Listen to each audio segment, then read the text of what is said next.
Welcome to Biology My Passion. I am Soumya Harikrishna. Let us learn a new chapter, excretory products and their elimination. We learned about excretory system in class 10. Here it is a continuation of that.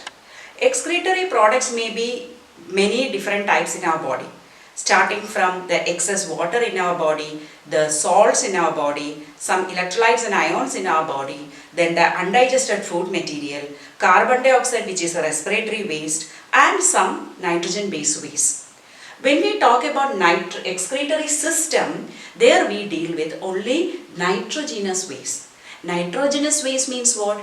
They are the nitrogen containing waste which are produced as a result of the protein metabolism, because proteins consist of amino acids. Amino acids have nitrogen in it in the amino group. So these wastes can be of different types. In our body, like human body or in mammals, the major excretory products are urea and some amount of uric acid.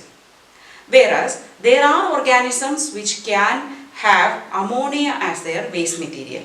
Our body also produces ammonia initially, but we will convert it into urea and then eliminate it. But there are organisms which can eliminate only in the form of uric acid. So depending on that, what is the kind of excretory waste, three types of excretory systems or processes can be there.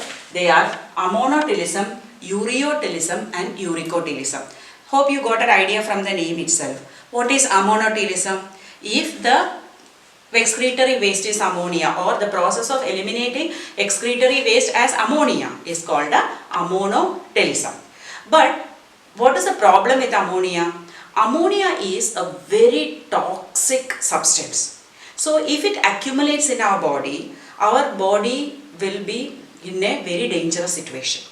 So as and when it is produced, we need to release it out. Can we immediately release ammonia all the time? No, it's not possible. Why? Because for dissolving ammonia, a lot of water is required. We don't have lot of water. We have moderate amount of water from what we drink or consume, right? Then who can eliminate ammonia with plenty of water? Exactly, those organisms living in water. Especially bony fishes are there, and also aquatic insects. Insects can be on the land or in water. So only when they are in water, they have ammonotelism.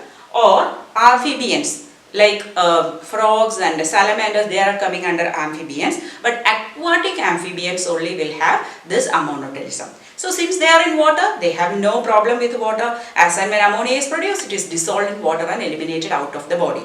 But how? Through process of diffusion.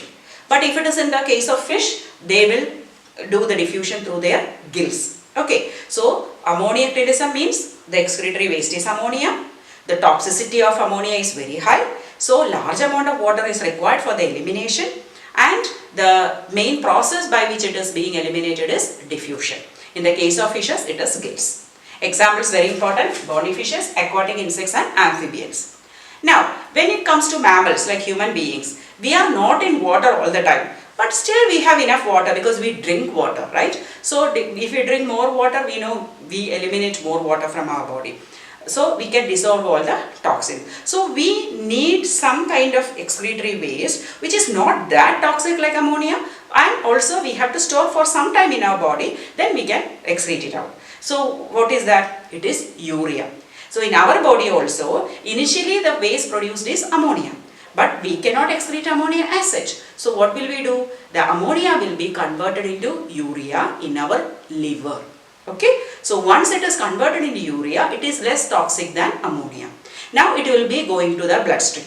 The blood, when passes through the kidney nephrons, that will be filtered out. Then the urea will go out through the urine. So here the process is ureotelism. So who is doing ureotelism? Animals with a moderate amount of water like mammals, terrestrial amphibians and marine fishes also. Now coming to the third type, uricotelism. There are organisms who never drink water, or they have in a water scarce condition. So they are somehow trying to conserve the water in their body. So if urea also present, it is difficult for them to eliminate with the amount of urine. So they need a system where the least amount of water is used, or rather they can eliminate in the solid form.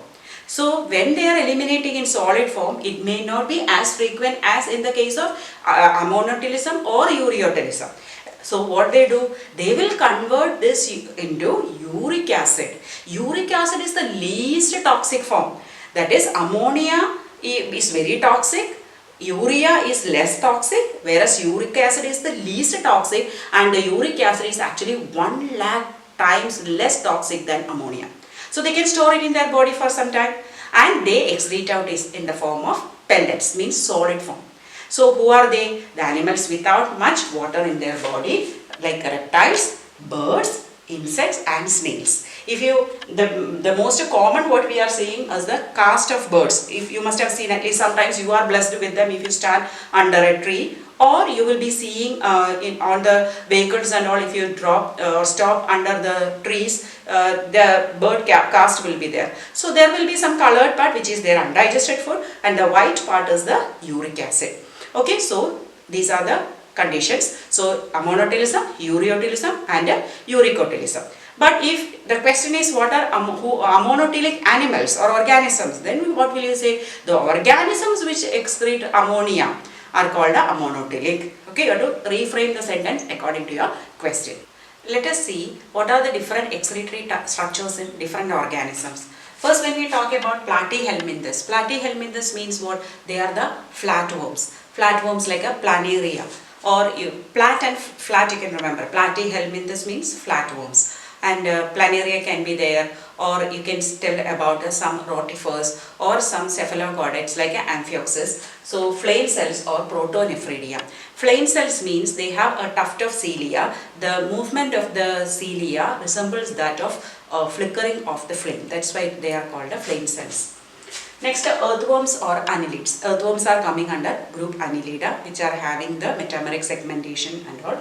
So the excretory structures are nephridia. They are tubular structures. These are all mainly mainly concerned with the osmotic balance as well.